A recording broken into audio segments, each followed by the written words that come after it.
Good morning, good evening, folks. Welcome to AI Foundations Module 8, What to Do Next. So this session is our last session, and it's going to focus on the next steps in the AI transformation journey. So my name is Rafael Coss. I'm a community maker here at H2.ai, along with working with the technical marketing team, the solution engineering team in Latin America, and working with partners. So I play many roles, right? And today's agenda, we are going to talk about four main things. First and foremost, congratulations that you made it. You know, this has been quite a journey getting here to modulate. A little bit, we're gonna have really two next parts, right? I want to talk some about the AI app and what's an AI app, and kind of finish this journey that we've had, kind of going through the major components in AI, right? So part of that will be challenges. The other part will be a framework, and hopefully there'll be some time to do a quick demo. And lastly, kind of going back to sort of the next steps. So I want to kind of look at by persona, what do you do next? As a business leader, what should you kind of look at trying to do next? As a data scientist, both a novice and a more expert, what you should do to try to do next? As potentially a machine learning engineer, what should you do next? So these are our four main topics this morning. So you made it, right? We have gone through almost 8 modules, and today is our last module. And it's been quite a journey, right? And the one we're at here is what to do next, which is a little mix of yes, your next steps, but it's also of trying to complete this AI journey, and like, what do you do once you've defined a problem, explored different machine learning techniques, built a model, looked at the responsibility of it, deployed it somewhere. Are you done? What happens at this point, right? And so as we look at that life cycle of defining problems, exploring your data, building models, putting the model into production, exploring the explainability of that model, at some point someone's going to consume this, right? Because it has to get back to that business user. And so people have done many things throughout the years as a way to consume sort of the results. Sometimes folks have just kind of used it within their notebook environment and kind of did a batch run, right? And then when they do a batch run, what do they do with those results? Because again, it has to get back to some kind of business user, potentially, especially if we're looking at sort of making your company into an AI company. And so with that, some kind of application could be developed, right? And so that's really what the first part I want to talk about this morning, right? Is that AI app, and what does that mean? Clearly this is an evolving ecosystem. So as we look at AI app, there's various challenges in developing an AI app. And so we're talking about some different approaches, and not just the AI apps, like how do you communicate the results, right? And so I want to talk about how you communicate the results, some of the challenges, some of the different technologies that are available, and what are you kind of hoping to do with that.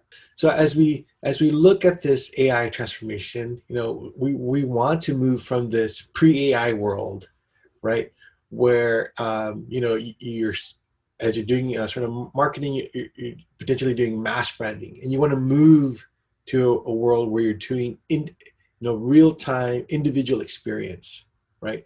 From a daily risk analysis to potentially a real-time trade surveillance, right? So you want to move from this reactive world to this proactive world. And then moving into that reactive world to proactive world, yes, we're going to go through this whole ecosystem around AI and machine learning. And at some point we build this model to really understand what's happening and help provide that sort of predictive, prescriptive infrastructure to be able to kind of play this new role. But that new role is also going to require potentially an application, some next generation application to kind of be integrated with. So as we look at these next generation applications, I just pulled out a couple different analyst reports, and Gartner's calling them a composable enterprise, right? And in a composable enterprise, right, it's designed to respond rapidly changing business needs with packaged business capabilities built upon a flexible data fabric, right? With built-in intelligence, is centralized and extends outward to the edge, right? So it has this embedded artificial intelligence. And so Gartner's viewing this world where there's a composable enterprise and there's this flexible apps where AI is sort of built in, right? And in a similar manner, Forrester talks about an adaptive enterprise, right? And this is an adaptive enterprise, right? The leaders have access to this perspective where decision factors need to be geared towards towards them, and the AI technology is sort of embedded within that same infrastructure.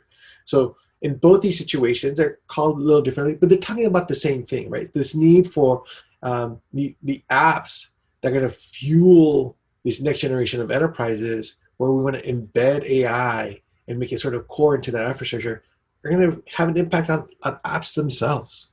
So as we look at what do you do with analytics, right? You can kind of like see some companies and they start with experimenting with ML, right? Trying different technologies. Maybe it's sort of an innovation team in one area, and they start potentially maybe going to a point as they grow their efforts and then look at things becoming model factories, really scaling the amount of machine learning that they're generating, and leveraging tools like automatic auto ML, right? And then it's like as you take these different machine learning models, you start looking at trying to build these predictive applications, right? Not just the models themselves, but like how can you take this insights that you have from these models and put that inside of application so even more people can leverage it, right? So that's where that whole notion of democratizing AI really starts hitting even more of the masses, right? Not just even more data scientists, but more business users and potentially consumers in your business, right? And then there's this sort of nirvana or goal that you want to get to where you can become this adaptive enterprise, right? Where you have these applications that are agile, that are responsive, that are in context, and are fueled with AI throughout them. So as we look at trying to get to this, adaptive enterprise or composable enterprise or this next generation where AI is embedded, there's a whole workflow that you potentially need to get through, right? And to really become adaptive, right, you need to try to streamline these different components, right? Where, okay, maybe you start with defining the data and you spend a lot of time in the data preparation phase, right? But as you're building more and more models, right, maybe you kind of figure out this data prep phase, and the build phase maybe now becomes more of a challenge. And building it, these models, you can really look at the technology like AutoML to help you sort of streamline that. Okay, so now you've figured out the data, the preparation, the building part, but now it's this finalization and telling that final story is, okay, you need to figure out how to deploy it and in some way make it consumable by lots of people, right? And that's where I'm talking about an app, right? And we want to get to the point where, hey, we've been able to really streamline this, make it flexible to kind of get to that adaptive nature of the app. So, but this whole notion of AI apps lives in this impedance mismatch kind of world, right? And it's that whole notion of trying to take a square peg into a round hole, right? Because the way apps have been thought about, in particular around analytics, it's a little bit different, right? So there's the classic sort of web app, right? And when it deals with data, it's very much focused on sort of transactions, right? I want to enter something and create a transaction, or maybe I want to kind of do a query and look at the results of the transactions. And that experience is this, web program experience of JavaScript, CSS, HTML. And if you want to show some data, presenting a table, maybe not so not that difficult. But once you get into visualizations, you have to sort of look at the plotting libraries and put them in. It can become a lot of work, right? And if you want to have this beautiful AI visualizations of your data and reactions, it can be, you start getting into this world of Node.js, React, Vue, Angular, Flask, Django, Tornado, right? And for someone who's maybe more of a data scientist, or if you're actually a developer yourself, it's just a lot of work kind of getting from the AI data space into the web world, right? And the classic way of looking at this is BI, right? So BI was was one of the ways where we were trying to initially make this data presentation and analytics presentable to a wider audience, right? And part of that is a report, but you need to kind of keep pulling that. And the main notion in BI is, I'm going to work with this my enterprise data warehouse, and I'm going to use SQL as the interface. But it's really kind of backwards looking, right? And then the kind of results that you get, they're very static, right? They're in the sense of it's not contextual, it's not sort of interactive, it's sort of driven from a pull sequence. And so you might have some filters and some selectors, but it's not really meant or geared for AI. And again, you're going to have that square peg round hole impedance mismatch of, okay, well, how do I take my predictive model into sort of a BI and try to show some of this, right? And how can I make this sort of dynamic and consumable by that wider audience? Then you have this challenge or this impedance mismatch around big data, right? So you have the transactional world in BI where it's very tabular oriented, but you also have images, you have audio, you have ticks, and you want to kind of show the AI insights from that, right? So again, could be very challenging from the app perspective. And part of I think making anything agile is looking at cloud, right? Or how you can make the infrastructure, whether it's your on-prem cloud or your cloud, flexible, and that's going to be a key notion of this whole adaptiveness, right? And the other thing is that as you're looking at these AI apps, especially if we think back to the initial slides of the kind of applications we want to get to where they're proactive, they start moving away from this transactional world and start moving to the streaming world, right? And potentially looking at continuous data streams and kind of being able to react and provide context to that, and sometimes that's sort of IoT. And as we look at the AI, we want to get, so we have this data science workflow. We have, potentially automatic machine learning that can facilitate this. And then at the end of that, maybe your results is, you have this notebook. And some folks say, okay, well, let me take my notebook and just share it with everybody, right? My notebook will be my dashboard. Well, but if your end users aren't really used to that kind of a paradigm, they're not the data scientists, that could be sort of challenging, right? And then, hey, my notebook is great from representing a flow as I have different components and running different pieces of code with my notebook. But that's not how necessarily end users look at a flow, right? And so, again, there's this mismatch in the paradigm, right?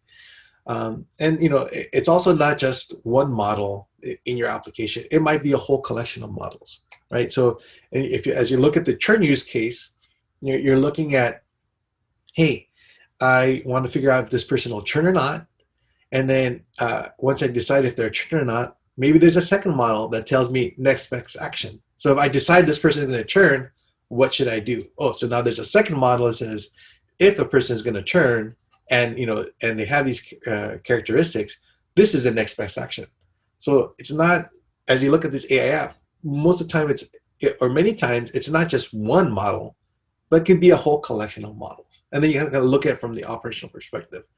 So, if we want to get to this place of, flexible, adaptive, composable enterprise that's powered by AI, and we want to create these apps that makes it consumable, there's a lot of additional work that needs to happen, and bigger teams that need to happen if we're trying to do it the traditional way.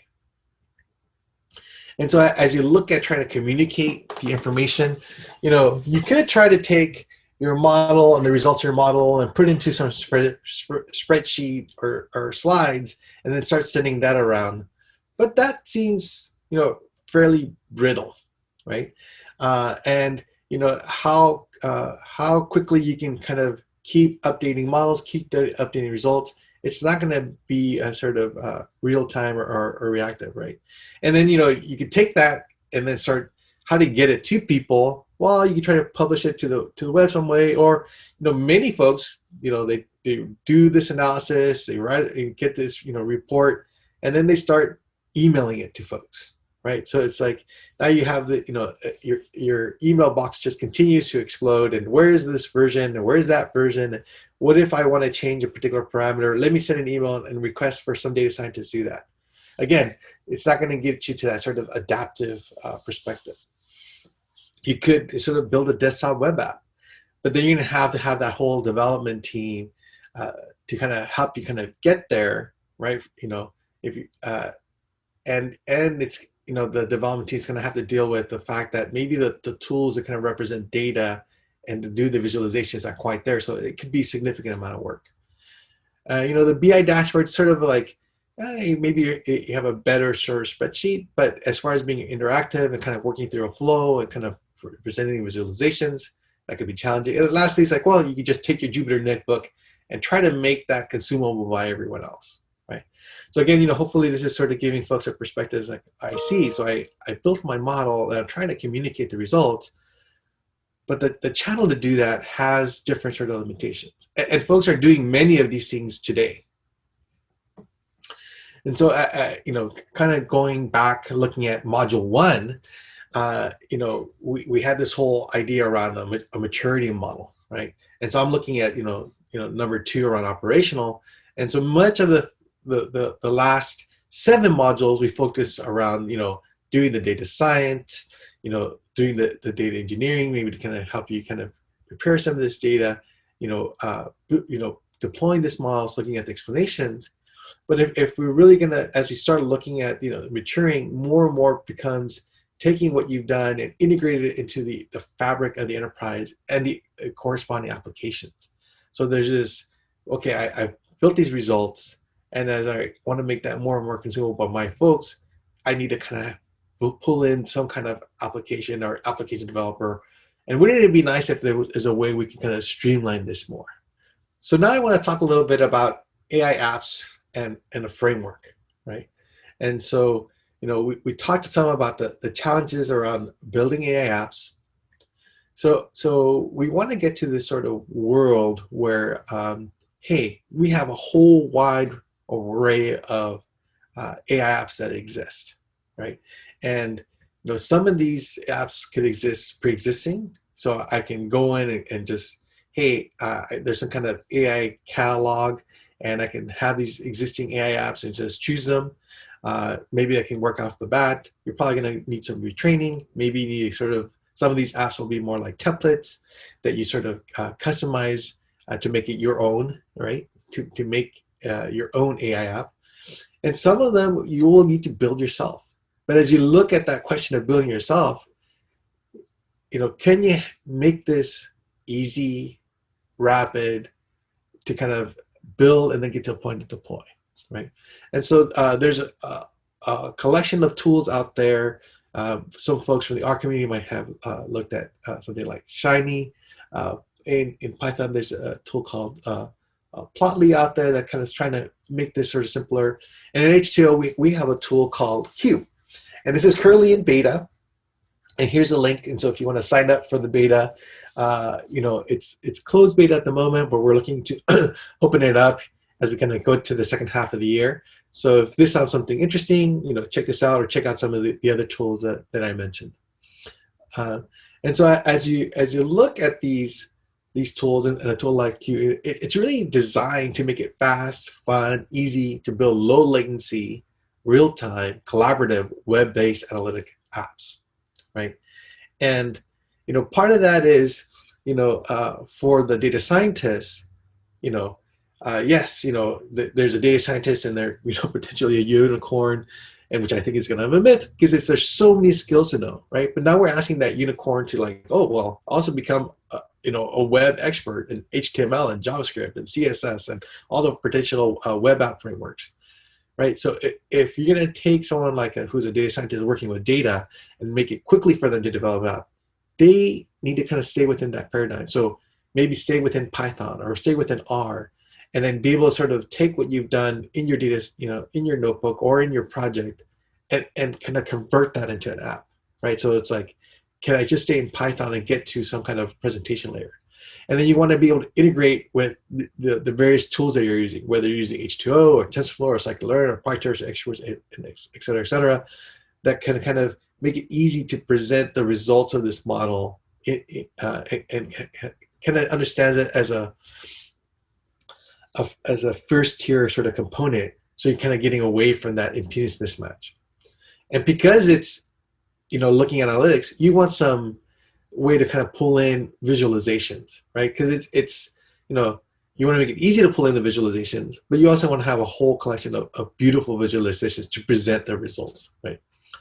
And lastly, as we're kind of looking at, taking that next step in the journey and providing in context, in real time, interactive sort of experience, the apps need to be set up to be able to consume data in real time, present results in real time, and make that consumable for everybody, right? So as we look at that, this notion is there's the whole collection of apps. You can augment your data.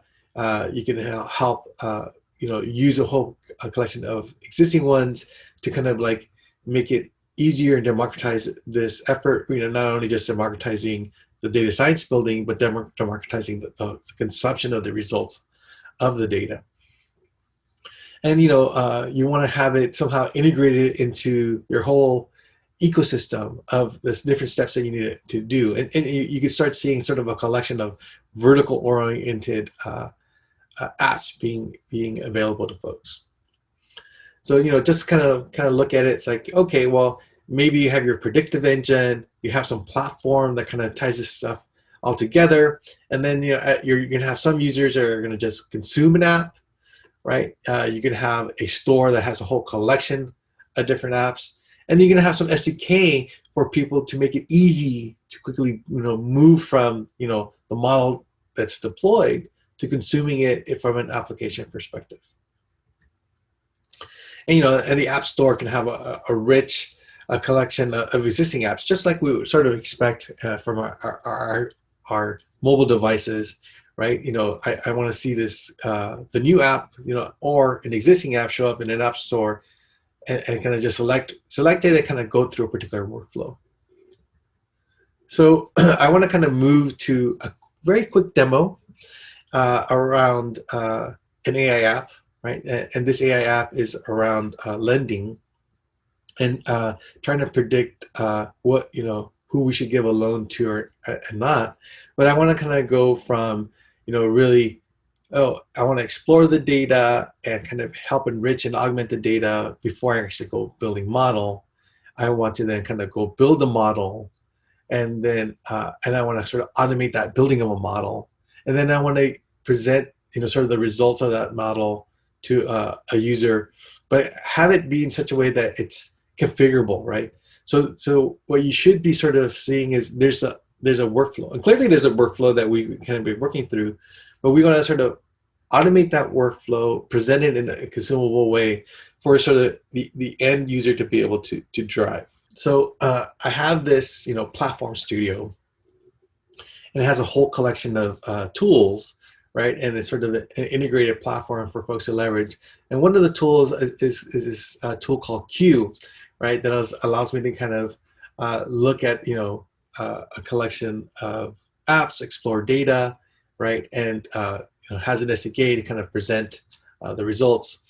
And so if I look at an app, it's like, okay, here's an app that exists. I can go launch it, and each of the apps kind of have a description of what they do. This particular app, you can pull in some data. It can augment the data, so it has a whole collection of other data sets to kind of enrich it. So be able to help find potentially additional data sets that can find additional signal to potentially improve my model even more. Then I want to make it streamline the process of building a model, right? So I want to leverage AutoML, but maybe, when we looked at AutoML and in many of the sessions we did looked at before, it's like you have to be a data scientist. And there's this whole notion that sometimes people talk about a citizen's data scientist, which are much more junior data scientists. So how can we streamline, maybe having this more junior person kind of go through this process, right? And then lastly, I want to do sort of simulations and kind of go through, the end user wants to kind of consume this, the results of this. But it's not just like, okay, the model's built, I want to look at the results, right? There's potentially more inputs that you want to give to this. So then, I get to this lending app. There's a collection of things that I can do, right? So I run the lending app. I say which data set I want to work with. Maybe the first step in this process is this sort of enriching of the data. So I want to augment my data. So in the next couple of steps, I'm going to augment the data. I'm going to look at building a new predictive model.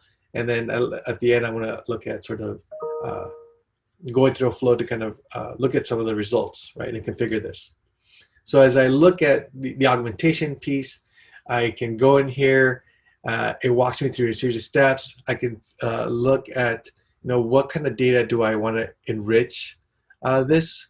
And we've actually gotten this further to the point where it's like, we can say, automatically select a bunch of these, and you tell me where there's different matches in these rich data sets, and then I can select of the ones that we're matching, which ones I want to kind of go forward with, and then automatically do the joining and blending to enrich the data. Then I can go from enriching the data to potentially building a model, right? And then in building the model, I say, hey, here's my data, potentially what's my target column, and I can kind of kick off a process of trying to build a model. And then I can get some very easy to use settings around accuracy, time, and interpretability. And if you looked at tools in AutoML like Driverless AI, you can kind of see what these look like, right? And they were just sort of presenting it in an easier fashion, right? And then we can kind of say, okay, yes, run an experiment. And when you actually kick off the experiment, what's happening is that you're running AutoML sort of in the background, right? So this is sort of kicking off this job where you're actually building a model using AutoML, but what you've done is you presented it in a much simpler fashion for potentially assistant data scientists. And if you're an expert data scientist, you can go in here and kind of do even more tuning that you can with this open and extensible AutoML platform that's part of Driverless AI, right? But if you're more of an assistant data scientist, right, you get a much simpler view of this whole capability. Then once you kind of built the model, you can kind of go through a process of, hey, I want to select a model that I built already. I want to look at a data set. So again, this is sort of walking through the flow of this that I kind of want to work with. What's my target one, and then I want to build a new dashboard at the end of this sort of flow, right? So so there's a workflow. I mean, not only is a workflow to kind of getting to this part, but like in consuming the model, it's not like, okay, I've done the results, let me just consume it, right? I actually want to kind of select various parameters in this, right? So it's like, how many scenarios do I want to do? What kind of distribution do I want to work with? Which amount I want to work with? What's my state column? Which parameters do I want to look for the simulation?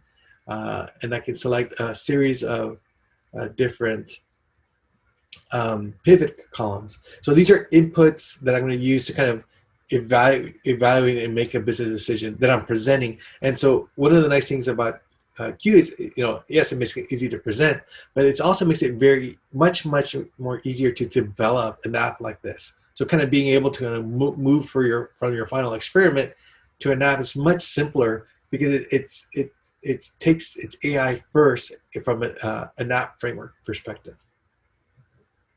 And so then you can kind of go through more steps and actually say, okay, well, I'm going to have two scenarios, right? And what are my two scenarios? What are my inputs to those two scenarios? And I can kind of change, the parameters of this. Again, the app framework makes it easy to build something like this. It's Python based, and there's no like CSS, HTML in this, right? And it understands how to work with machine learning models. Then it kind of goes through the process of, building these results, right? So it looks, oh, there's a model, and there's my data, and you want to do this kind of analysis on it, and it starts going through the process of building them for the two scenarios that you built out, right? And then once you're done, you can get this sort of AI. Well, you could have a dashboard, and you have various ways to kind of look at the visualization of results. But you can kind of look at, okay, here's my threshold that I was dealing with. Here's some of the loan amounts and interest rates. Present some of the data back from it. Look at various distributions, right? And again, building this dashboard from the results. It's very rich, right? So you can see like maps, different distributions, thresholds, right? But building that out of your the results, this framework makes it very easy to kind of get to that. So that's a quick demo of what a potential AI app could look like. And I think part of the interesting thing in this AI app, right, was just how we were able to sort of streamline through the workflow, right, and how we can go to kind of the process of enriching data, exploring the data, building a model with a simpler interface, or if I want the more richer interface, I have that available. And at the end, sort of, making building a flow to kind of make it easy for the end user to says, I want to look at my model and I want to provide some parameters so that I can consume that in an easy way from a dashboard, right? So this is a quick demo of an AI app. So I want to kind of switch now to sort of the next steps, and I particularly by persona, right? So we've gone through, these 8 modules. With this last module, kind of talking about sort of what do you do with the presentation of the results. So now that you're, almost done with AI foundations, what do you do next? So as I was thinking about, what do you do next? I really thought about 3 personas. One is a business leader, right? So this AI foundation was really geared towards, AI for everyone, right? Where there was not an expectation that anyone had to code or needed to know how to code. Sometimes maybe when you're in some of those machine learning, deep learning, there was a lot of jargon that was there, but there was no coding exercises. And so like the business leader who kind of is taking AI foundation, what do you do after this AI foundation course? And then the data scientists, it's okay. So like maybe the more technical folks are like, how do I get more, so now you have some fundamentals, but how do I get actually more hands-on? And then, how do you keep kind of growing, even if you're an experienced data scientist? And lastly, the personas around the ML sort of engineer. So let's take a look at the business leader. So what do you as a business leader do next after AI foundations to continue in this journey? Well, I think first and foremost, as we look at, trying to take that next step, I think, everyone has to look at like, well, how do I do more of this, right? And, with that, like, how do I identify a project to work on? And the different personas are going to look at that project from a different perspective, right? So it's like, I think you want to find a project that's achievable, that's providing high value for your business. You want to have it something that's focused, especially if you're kind of looking at your first set of projects, right? Something that's not overly ambitious, but can be accomplished in a shorter amount of time to kind of get that quick win, right? And then you want to look for potentially, projects where maybe the data is already ready, or there's not that much more work that needs to happen to kind of get to a point where you have a data set that you can actually work with to start the project. And so as you're looking at, and again, here, we're sort of reviewing module 2, right? And then reviewing module 2 is like, you picking the right AI project, right? So looking at pressing problems, looking at notions where you can cut costs or help optimize, some part of your business, right? And so, you might want to review module 2 and kind of like help you understand like how to pick your problem, the right project. And then also kind of in reviewing the module two, we talked about this AI canvas, right? And as you look at the AI canvas, you can kind of leverage it for the various personas, right? But the business leader is going to be like, okay, what's the value proposition? What's the problem we're trying to fix? What impacts that can happen in the business, right? And I think not just as a business leader, but as you look at defining a problem, you want to make sure you're defining a problem and you're taking responsible AI from the beginning, right? Try to understand how you're going to explain it, how you're going to interpret it, what are going to be your threshold around that, how you're going to secure it, and the potential ethics around that, around your the app or the model you're trying to build.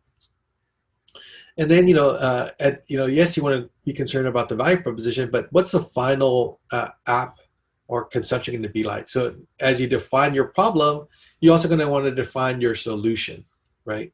And in that solution, as you look at an app, it's going to be how it integrates or potentially could change your business process, right, as a business leader, right? And then, clearly, this business leader is going to be working with a data scientist in this journey, right?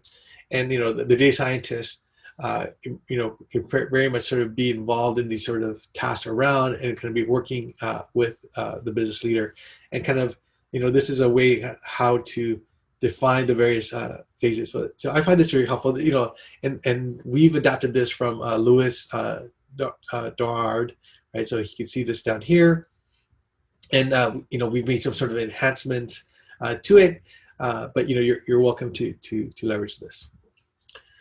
And so, as you kind of define your problem, you also want to keep, sort of looking at explanations, right? So as a business leader, you want to understand, and this is reviewing responsible AI in module 6 a little bit. It's like, as you build these results, like, well, why, in the case of trying to detect a churn, it's like, why will someone churn? Why will someone not churn? So as a business leader, maybe you're not looking at building the model, but you want to work with your data scientists to have these conversations. Like, when will a customer churn? When will they not churn? Can I trust the model? And within what parameters can I trust this model? And what's influencing, this prediction the most? And what happens with errors, right? So these are the kind of conversations as a business leader you could potentially have with your data scientist, right? And as again, we're sort of reviewing some of the early modules. And I think the one point here that we want to, I think the business leaders really, paramount in it is creating this data culture, right? And amongst the other business leaders, and kind of how they work with data scientists, right? So that's a sort of key takeaway point. So now let's look at the data scientists, right? So what do the data scientists do next? So I think we just gone through AI Foundations. There is starting next on September 8th. We're going to have an ML Foundations course that's starting, right? So where the AI Foundations was is sort of geared towards everybody, technical, not technical, and there was no expectation of coding. In ML Foundation, we're really looking to get much more hands-on, much more technical, much deeper, and so there's expectation that you should know some Python or R. Excuse me. And so this potentially next step is kind of, okay, well, let me continue on the journey as a data scientist and a technical sort of professional, and let me join ML Foundations. It's free. It starts September 8th.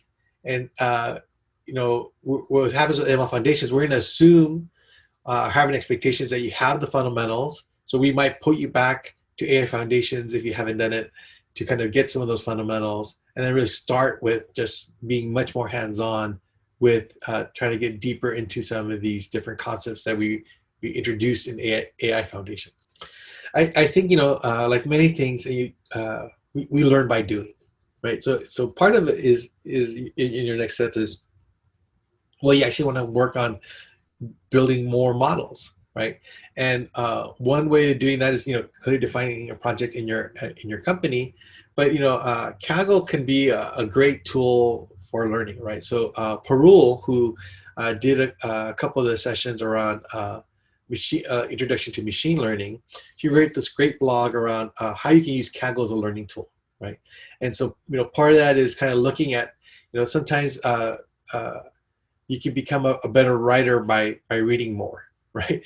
And so you can potentially look at becoming a better data scientist by reading more other people's existing work around data science, right? So exploring existing notebooks that are out there, right? Working with other folks on a project, so teaming up. And then Kaggle sort of has this notion of, having different teams work on a project, and kind of, if you're maybe good at data prep, you can team up with somebody who's stronger in machine learning, right? Or look at how you can create a team that can complement your skill that allows you to kind of keep growing.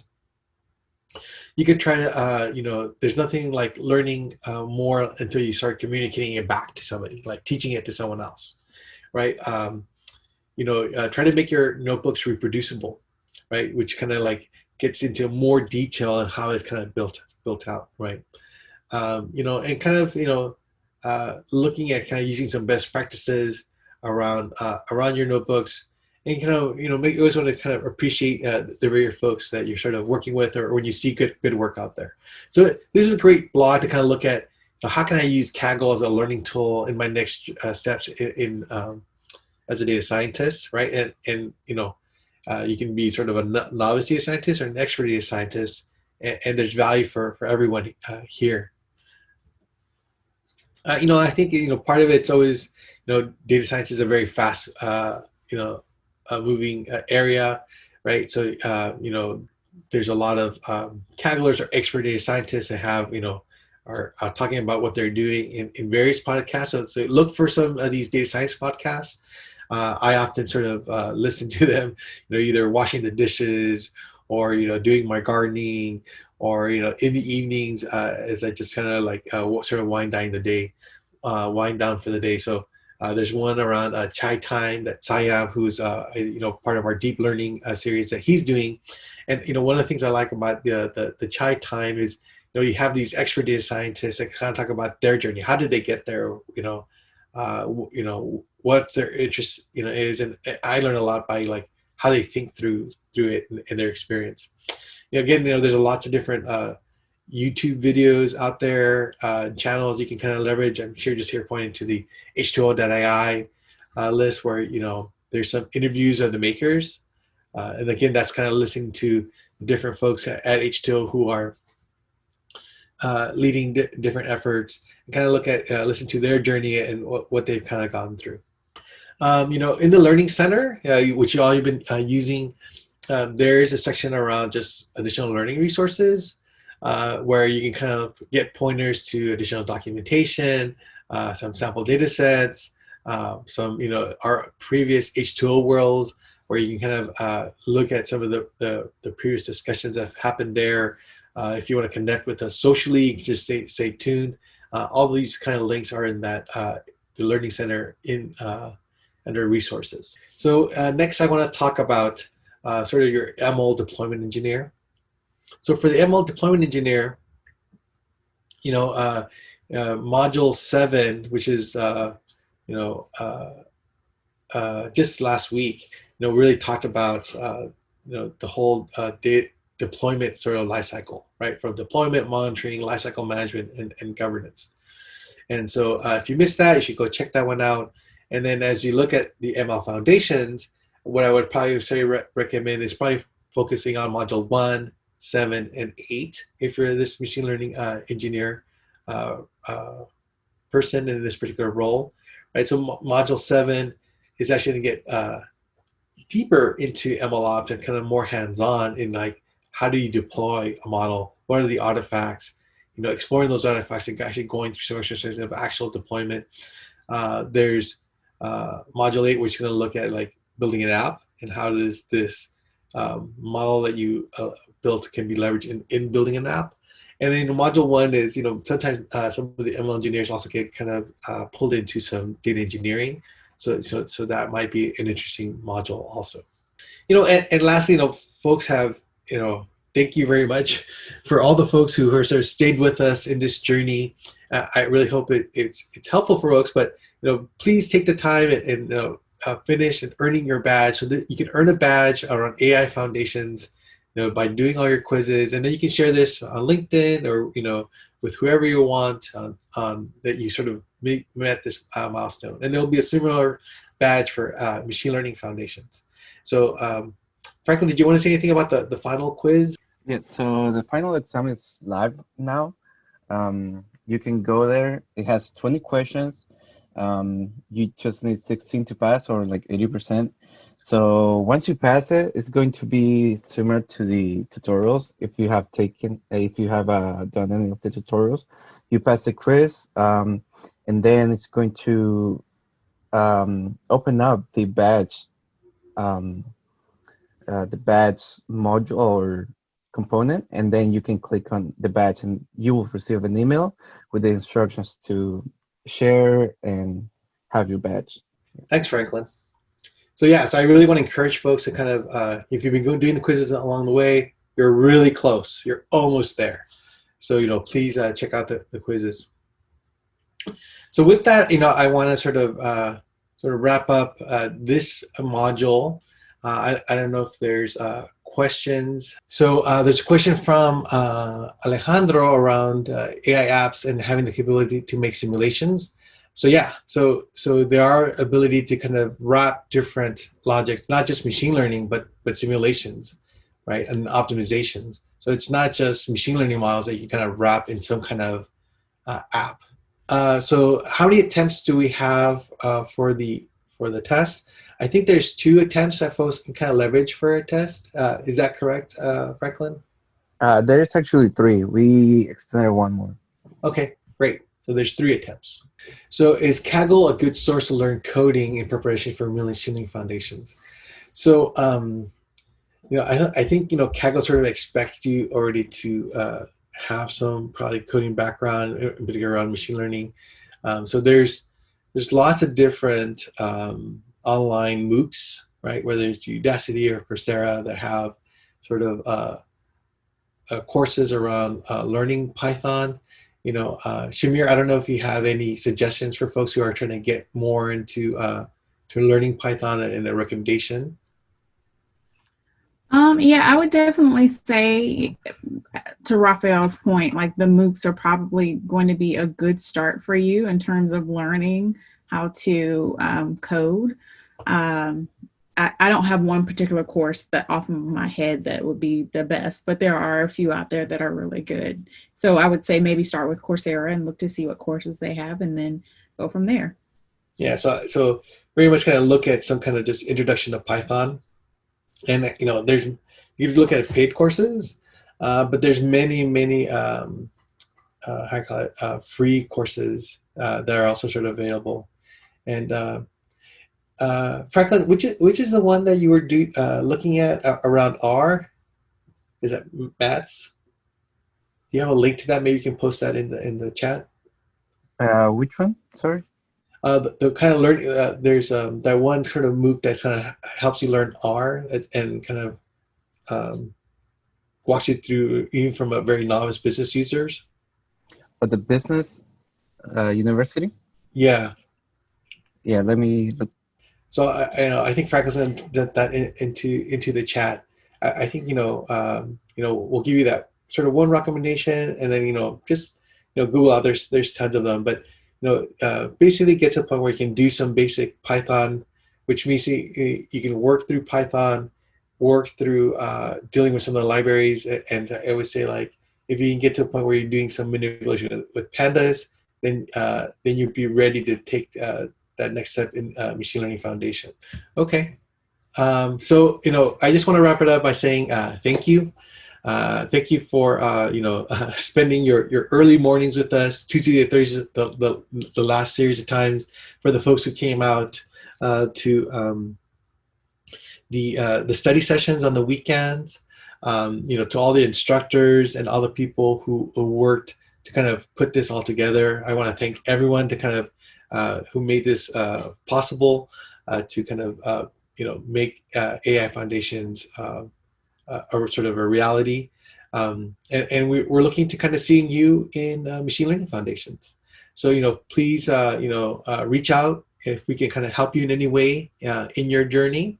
I hope folks have a great day, and hope to see you in the next series. So thank you very much. Have a great day.